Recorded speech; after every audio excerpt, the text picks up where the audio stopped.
Those upon whom he nourishes himself sicken and die, and then become like him, vampires themselves.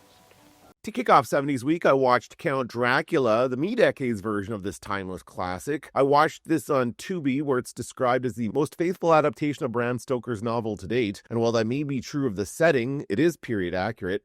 I don't know about the story because this one takes some liberties. For one thing, it's a Hammer horror picture, which means that the wolves are German shepherds and the bats are fake. And for some reason, taxidermied animals are something to be afraid of. Yeah, the low-budget shows, plus the film spends way too much time with Renfield. It really drags in places. I mean, Klaus Kinski is pretty good in the role, maybe the second best Renfield after Tom Waits, but there's just no reason for him to be this big a part of the story. What Count Dracula really tries hard to do is to set up the rivalry between Dracula and Van Helsing, I assume to play out in subsequent sequels. Christopher Lee is a very intense Dracula, and I appreciate the series for keeping the story alive when no one else was making vampire movies. I think it actually kicked off a bit of a Dracula craze in the 70s, but I probably won't be coming back to this one. But I want to know what your favorite version of Dracula is. Let me know in the comments below. See you at the movies.